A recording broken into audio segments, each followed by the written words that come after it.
I think it's safe to say that change is on my agenda. Change for good. And I embrace that and I enjoy that change. I don't fear it. That's the bit that excites me. 20 years after one of the most controversial chapters in modern royal history, questions continue lingering around a relationship that was never fully understood by the public. On the surface, the late Queen Elizabeth II eventually appeared to accept Queen Camilla's place within the monarchy. Official photographs showed unity. Public appearances projected stability. Palace statements emphasized continuity and support. Yet according to many royal commentators, there has always been a lingering question beneath that carefully managed image. Did the Queen truly embrace Camilla in the same way she embraced other members of the royal family, or was there always a quiet distance that never completely disappeared? And according to a growing narrative among royal observers, one person may have been uniquely positioned to understand the answer better than almost anyone else: Sophie, Duchess of Edinburgh. For years, Sophie occupied a rare position within the monarchy. Unlike many royal figures who entered and exited the inner circle at different points in time, Sophie gradually became one of Queen Elizabeth II's most trusted companions. Royal commentators frequently described her as someone who enjoyed a relationship with the Queen that extended beyond official duties and ceremonial appearances. She was often seen accompanying the monarch during private events, family gatherings, and important moments away from the public eye. As a result, many observers believe Sophie gained a perspective on royal relationships that very few people ever possessed. What makes this story particularly fascinating is that it begins long before Camilla officially became queen. It begins during a period when emotions inside the monarchy were still heavily influenced by the legacy of Diana, Princess of Wales. A period when public opinion remained deeply divided. A period when every decision involving Camilla generated intense scrutiny.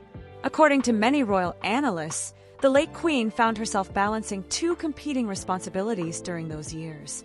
On one side stood her role as a mother. On the other stood her role as monarch.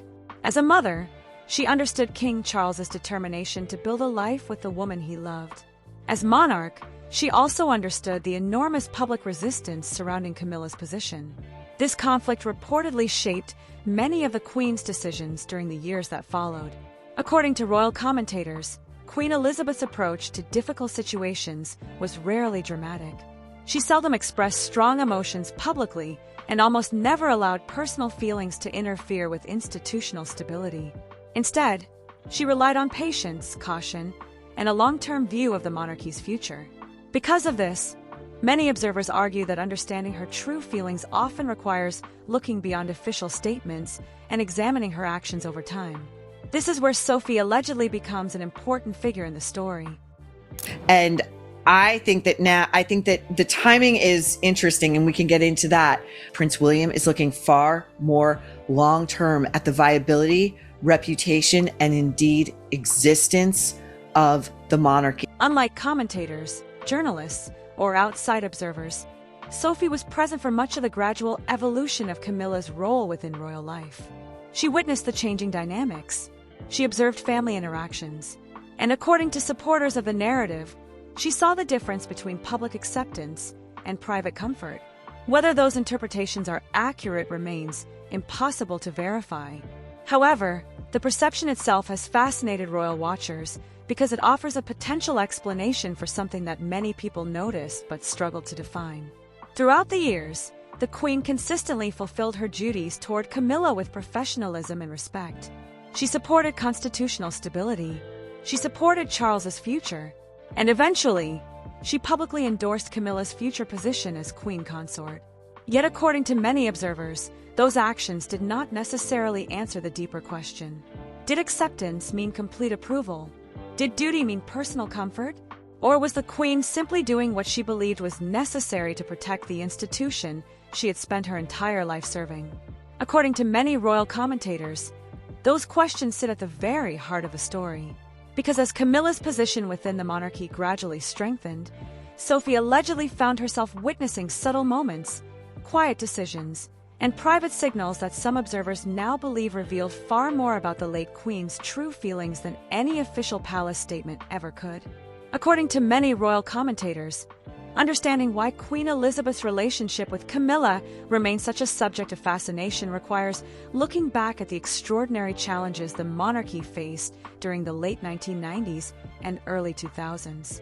Long before Camilla became queen, long before public acceptance gradually improved, and long before official palace statements projected unity, the institution was still recovering from one of the most emotionally turbulent periods in its modern history. The death of Diana, Princess of Wales, had left a profound impact not only on the public, but also on the royal family itself. Millions of people around the world associated Diana with compassion, glamour, and a unique connection to ordinary citizens. As a result, any discussion involving Camilla inevitably unfolded against the backdrop of Diana's enduring legacy. According to many observers, this reality created challenges that neither time nor official announcements could easily erase. For Queen Elizabeth, the situation was especially complicated. As monarch, she understood the importance of stability. As a mother, she wanted her son to find happiness. As the head of an institution built upon public trust, she also recognized the depth of public feelings surrounding Diana. Balancing those competing responsibilities required extraordinary caution. According to royal analysts, the Queen's approach reflected her lifelong belief that the monarchy should never allow personal emotions to overwhelm institutional duty. Instead of making dramatic declarations, she moved carefully. Instead of rushing decisions, she preferred patience. And instead of forcing public acceptance, she appeared willing to allow attitudes to evolve gradually over time. Many commentators point to this gradual approach as evidence that the Queen never viewed the situation in simple terms. Publicly, she consistently fulfilled her constitutional responsibilities. She welcomed Camilla to official events. She supported Charles's decisions. And over time, she permitted Camilla to assume increasingly visible roles within royal life. Yet according to many observers, these actions did not necessarily indicate immediate personal enthusiasm. Rather, they reflected the Queen's commitment to ensuring stability during a period when the monarchy faced significant public scrutiny. This distinction became increasingly noticeable as Camilla's position evolved. Royal watchers frequently observed that progress often occurred slowly. Milestones were reached carefully. Announcements were measured. Public appearances were managed with remarkable precision. According to supporters of the narrative, this gradual pace reflected more than simple public relations strategy. They argue it reflected the Queen's desire to ensure that every step was justified both institutionally and publicly before moving forward. One figure who allegedly witnessed much of this process from close range was Sophie. By the early 2000s, Sophie had become one of the Queen's most trusted relatives and companions. Royal commentators often note that the relationship between the two women strengthened significantly over the years, particularly after Sophie's commitment to royal duty became increasingly evident. Unlike many public figures who sought attention, Sophie developed a reputation for reliability, discretion, and professionalism. These qualities reportedly resonated deeply with Queen Elizabeth, who valued loyalty and consistency above almost everything else.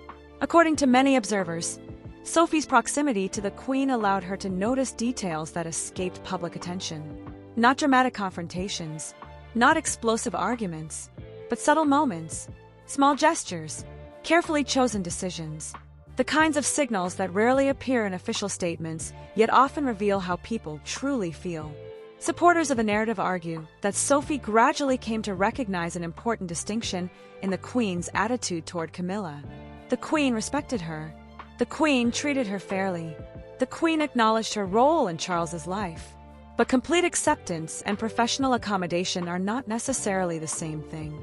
This perceived distinction has fueled years of speculation among royal observers. According to many commentators, Queen Elizabeth's ultimate priority was always the survival and stability of the monarchy.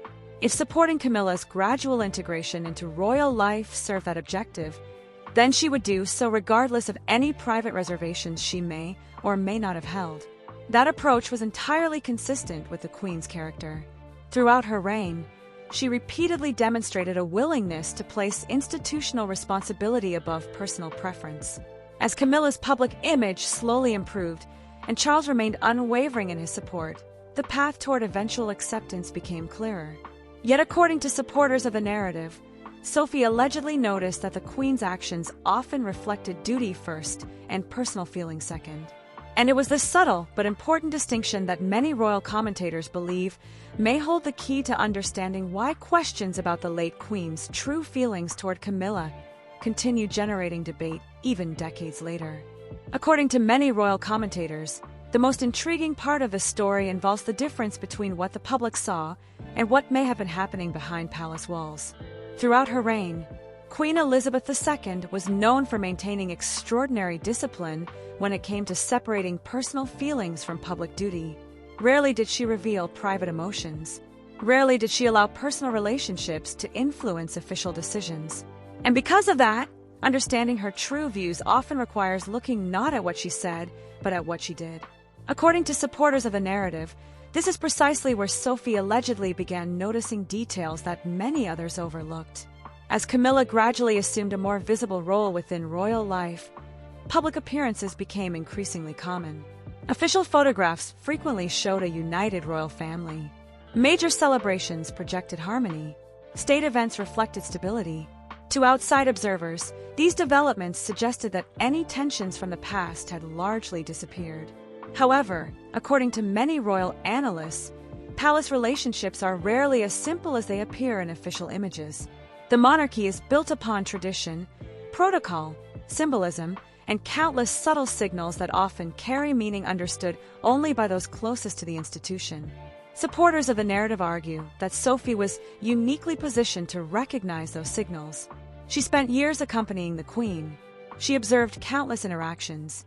She witnessed family gatherings away from cameras. And according to many commentators, she understood the Queen's habits well enough to recognize when certain decisions reflected duty rather than personal preference. This distinction has become central to the entire story, because no serious observer disputes that the Queen ultimately supported Camilla's place within the monarchy. The debate revolves around whether that support represented wholehearted personal acceptance or institutional necessity. According to many royal commentators, one frequently discussed example involves the Queen's famously cautious approach to major decisions concerning Camilla. Unlike some royal developments that occurred relatively quickly, Camilla's path toward full integration into royal life unfolded over many years. Public titles were introduced gradually. Responsibilities expanded carefully. Visibility increased step by step, rather than through dramatic announcements. Critics argue that this reflected practical public relations considerations. Supporters of the narrative believe it may also have reflected the Queen's desire to proceed only when absolutely necessary. What makes this interpretation especially compelling to some observers is the Queen's broader relationship with Sophie herself. Over time, Sophie reportedly became one of the monarch's closest confidants. Many commentators described her as the daughter the Queen never had. Whether that description was entirely accurate remains open to debate. However, there is little disagreement that the two women shared an unusually close bond. As a result, supporters of the narrative argue that Sophie may have gained insights into the Queen's thinking that were unavailable to almost everyone else. According to some royal observers, the Queen's actions often revealed a pattern. Whenever decisions involving Camilla arose, they were reportedly approached with exceptional care. There was rarely any sign of haste. There was rarely any indication that the Queen wished to accelerate the process. Instead, every development appeared measured, deliberate, and rooted in institutional considerations. Supporters of the narrative interpret this as evidence that the Queen was focused primarily on preserving stability rather than expressing personal enthusiasm. This perception becomes even more significant when viewed alongside the enduring legacy of Diana. For millions of people, Diana remained an emotional presence within the monarchy long after her death. The Queen understood that reality better than anyone. She understood the public's attachment to Diana. She understood the pain associated with that chapter of royal history. And according to many commentators, she also understood that any decision involving Camilla would inevitably be viewed through that lens. Supporters of the narrative therefore argue that Sophie's observations gradually led her to an important realization. The Queen was not someone who publicly rejected people or created unnecessary family divisions. That was not her style. Instead, she managed difficult situations through patience, restraint, and a commitment to duty. As a result, complete acceptance may never have been something she felt obligated to demonstrate publicly. Respect, professionalism, and institutional support were enough. According to many royal commentators, this subtle distinction may explain why questions surrounding the Queen's true feelings continued generating debate decades later. Publicly, she fulfilled every responsibility required of a monarch. She supported Charles, she acknowledged Camilla's role, and she ultimately helped ensure a stable transition for the future of the crown. Yet according to supporters of the narrative, Sophie allegedly came to understand that beneath those official actions remained a more complicated emotional reality, one shaped by history, loyalty, duty, and memories that even time could never entirely erase. According to many royal commentators, the story becomes even more complex when attention shifts toward King Charles and the difficult position he allegedly occupied throughout this entire period. While public discussions often focus on the relationship between Queen Elizabeth and Camilla, supporters of the narrative argue that Charles himself was at the center of a delicate balancing act that lasted for decades. On one side stood the woman he had spent years fighting to be with. On the other stood his mother, a monarch whose sense of duty defined not only her reign but her entire life. According to many observers, Charles understood better than anyone that gaining institutional acceptance for Camilla would require patience, persistence, and an extraordinary willingness to move at the Queen's pace rather than his own. Throughout the years that followed, many royal analysts noticed that Charles rarely appeared willing to compromise when it came to Camilla's future. He supported her publicly. He included her in increasingly important royal engagements. He consistently reinforced her position within royal life. And according to many commentators, he remained determined to ensure that she would eventually receive the recognition he believed she deserved. This determination reportedly became one of the defining features of Charles's long campaign to secure Camilla's place within the monarchy. Yet according to supporters of the narrative, the Queen's priorities were never exactly the same as Charles's priorities. For Charles, the issue involved personal happiness and loyalty. For Queen Elizabeth, the issue involved public trust and institutional stability.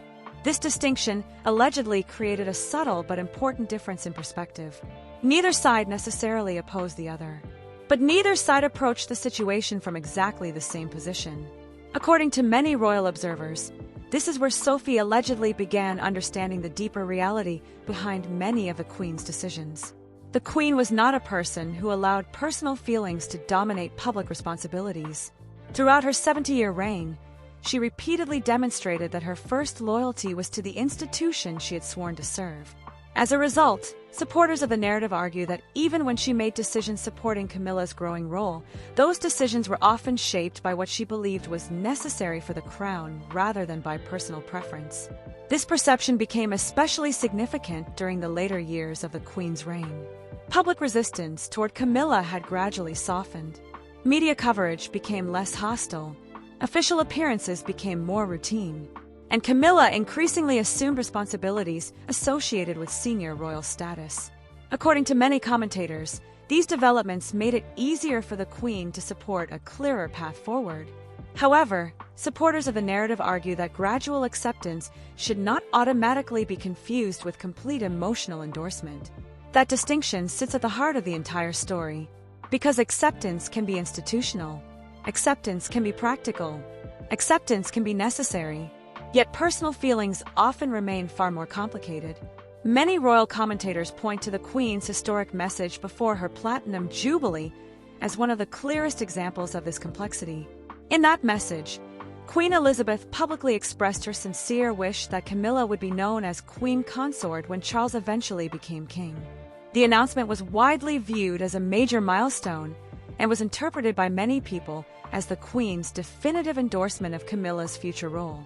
Supporters of the narrative do not dispute the significance of that moment.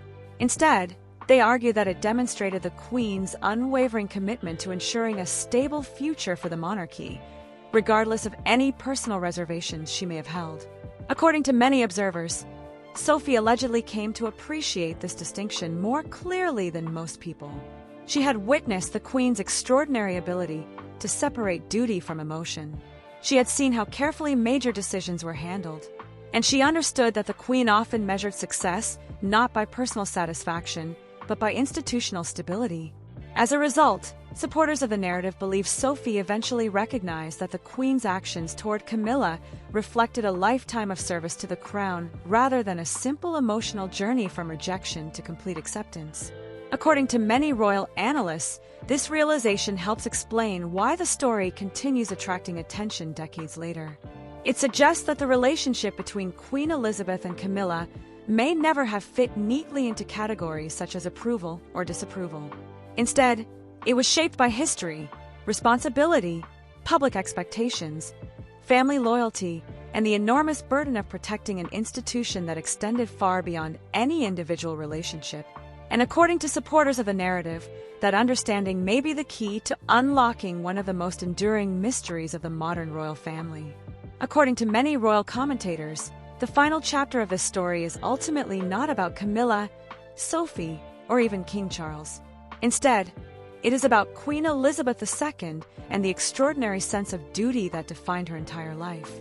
Throughout decades of political change, family challenges, public scrutiny, and constitutional responsibility, the late Queen consistently placed the stability of the monarchy above her own personal preferences.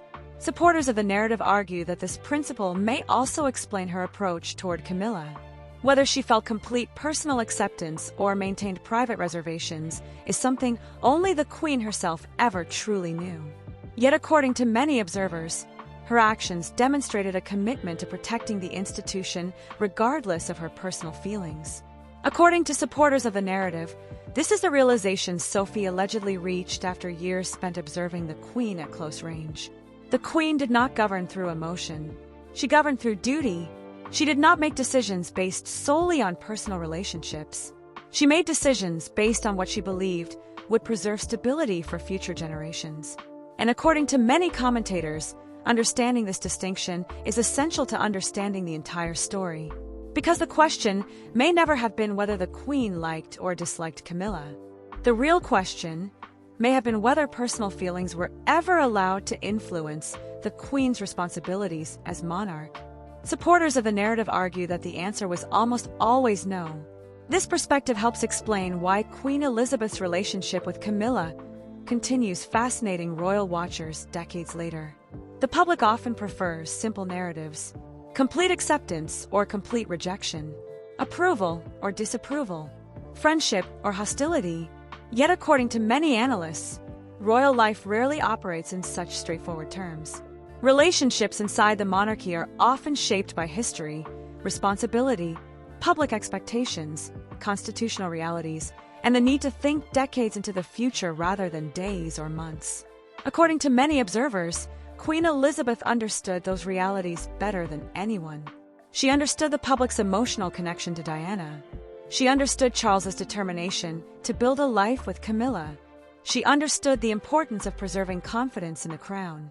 And she understood that every decision she made would eventually become part of history. As a result, supporters of the narrative believe her approach reflected careful balance rather than simple judgment. Another reason this story continues attracting attention is because it touches upon themes that resonate far beyond the royal family itself. Forgiveness, loyalty, duty, family, sacrifice. These are themes that people understand regardless of whether they follow royal news. According to many commentators, the Queen's response to difficult situations often demonstrated that leadership sometimes requires accepting realities that may not perfectly align with personal wishes. In that sense, supporters of the narrative argue that her handling of Camilla's gradual rise reflected the same sense of responsibility that guided her throughout her 7-year reign. For Sophie, according to the story, this realization allegedly became one of the most important lessons she learned from the late Queen. Not that every relationship must be perfect. Not that every decision must be emotionally satisfying. But that service sometimes requires placing larger responsibilities above personal feelings. Whether that interpretation accurately reflects Sophie's views remains impossible to verify. Yet many royal observers find the idea compelling because it aligns closely with the qualities both women have often been associated with throughout their lives: duty, discipline, and quiet resilience. According to many royal analysts, this may ultimately be why debates surrounding Queen Elizabeth and Camilla continue long after the Queen's passing. The story is not merely about two individuals. It is about the difficult choices leaders sometimes face when personal emotions intersect with public responsibility. It is about the tension between family and institution. And it is about a monarch whose commitment to service remained unwavering even during some of the most complicated moments of her reign. Whatever people believe about the Queen's private feelings, one fact remains beyond dispute. Queen Elizabeth II left behind a legacy of extraordinary dedication to the crown. She guided the monarchy through decades of transformation, preserved its stability during moments of uncertainty, and ensured that the institution remained strong enough to continue into a new era. According to many commentators, that achievement may ultimately matter far more than any unanswered questions surrounding her personal relationships. What do you think? Did Queen Elizabeth II fully accept Camilla in her final years? Or do you believe she simply fulfilled her duty as monarch while keeping certain private feelings to herself? Share your thoughts in the comments below, because this remains one of the most discussed and debated questions in modern royal history.